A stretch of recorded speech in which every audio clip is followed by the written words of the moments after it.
Straight away I'm going to replay this clip, drawing attention to firstly the music. As each title fades in or out, it coincides with the tempo of the piano, which gives a good order and flow to the start of this piece. Now, getting a little more technical, this is sort of a juxtaposition in a way that it's got the following music of Party Poison, a song that is loud, upbeat, and has an acquired taste. Everybody pay attention to me. I got the answer. Got the answer. Straight walking cheetah with a capital D. So get your hands up. Now get your hands up. By this, I mean that it signifies a calm environment, suggesting that the character, that should be shown in a brief moment, knows what she's doing and is currently safe.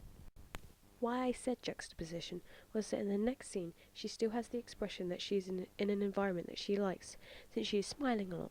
By this as an example, but ironically, the environment evidently is not safe, since she is using a gun to shoot at people, suggested to be zombies due to the makeup, which I'll get onto later, who are running at her. More on the music later. Going back to the first title here, Visual Emerge, it sounds kind of fancy, but already is hinting at some sort of action aspect. In a cliché action film, there are lots of special effects and explosions and guns, etc., which is what I wanted, but having limited equipment as well as time, I worked with what I could. House of Injustice was initially going to be called Seismic 21, but I decided against it after beginning to design the company logo as such. Since this is the second title name to come up on screen, it couldn't be too fancy so as to draw attention away from the glory as such from the first title. Moreover, it worked better to subsidize Visual Emerge's transaction by coming across as a simpler title sequence. It's yet again sort of a pun played on the character, and the story, being that in terms of the 2 minutes, using weapons in the real world would be an offence against the law and justice representing the law.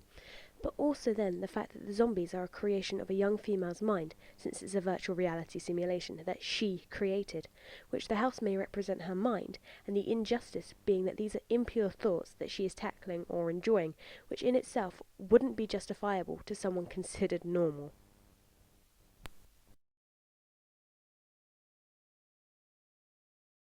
A quick mention of these titles here. They are small and out of the way in the corner, so as not to draw too much attention to them.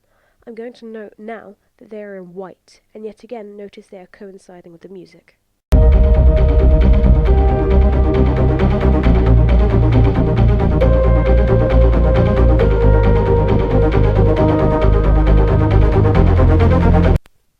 Right, these shots are showing her actions.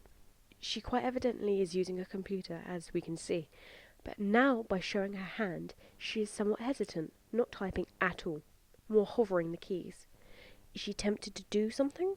What hasn't she typed? A tiny implement of suspense here. I personally really like this shot. There's something usually iconic about a film or a character. It really makes an individual remember it, as it gives something personal to the character. By this, I've used an item that wouldn't necessarily be found on a typical person, so goggles. A shot where she is still working, which I didn't want to show her on the computer again, because we've already seen shots like that, and it would get boring and repetitive.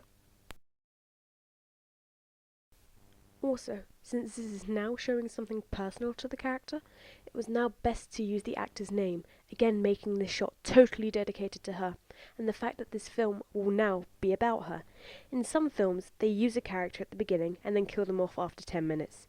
This is usually done in horrors, but mine is not. So saying this, to minus any speculation about genre, this is the character, and since her name is first, she won't be killed off anytime soon. An over-the-shoulder shot to seem as if we shouldn't be seeing what she's doing. And all that work on the computer leading up to clicking the enter key, where this is shown to be important due to the music reaching a sort of climax as it intensifies.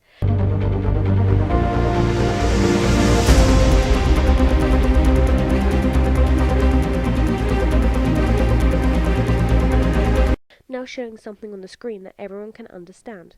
Converting. Process complete. The shot before with the computer screen showing the image up wouldn't necessarily make sense to some people.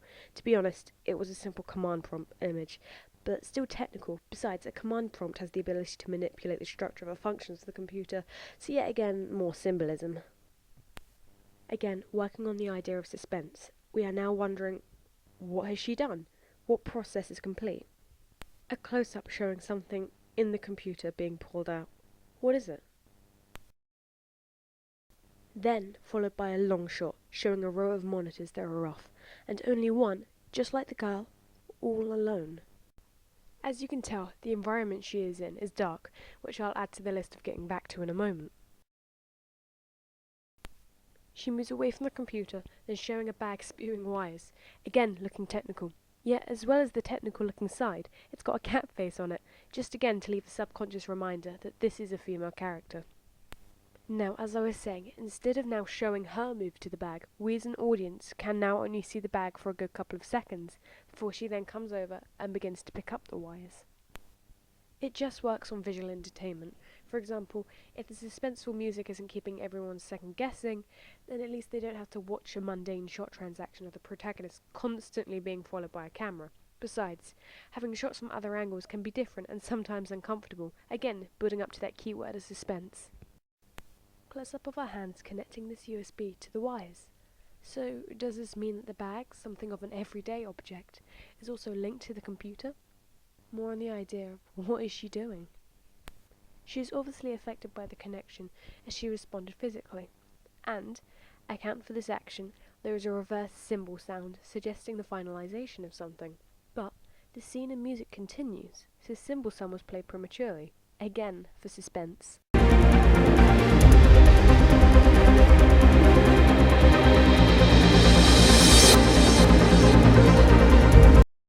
Once more, the shot of the goggles is a close-up, and the music is sounding more climatic than ever as she slowly moves across to the side of the room that we have not yet seen.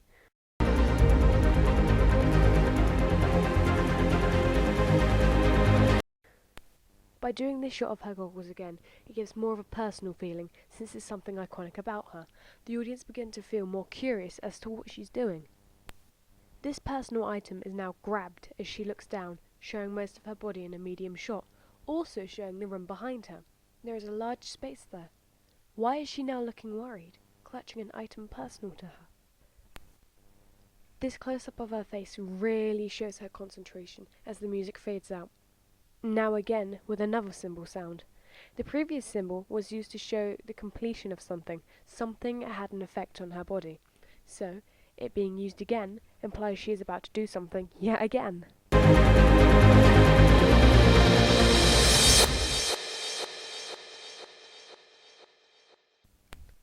And as the music fades out, she looks up at the space around her and smiles confidently, almost satisfied. This shot, which could have been claimed that I broke the 180-degree rule, doesn't show her face, but I'll come back to that after this. Since she is now in this section of the room, it almost feels as though it's a completely new zone for her. Now, I am able to use this viewpoint to suggest a few things. One being that she is about to do something, this something being what's been leading up to this whole time, with all the suspense created by the music, and the shots used, where it's seen that we shouldn't be seeing what was going on, etc. It makes it seem like a completely new action, new scene, which in a way it isn't, but I needed this to show that something was about to happen, as now it was not about symbolism and suspense. Back to the point about not showing her face, it's because we've already seen her smile. We know she's about to do something, so we want to see what she's going to do, not see her expression again. And cue the loud music. Slide up the faders when the cabinet slams and get your hands up. Now get your hands up. Not fading in, but more abruptly playing as she raises her arm. A front shot of her beginning to fall, then her falling justified by the previous shot of her, but still falling, then cutting to black, like the music abruptly cutting across, but with the title of the film.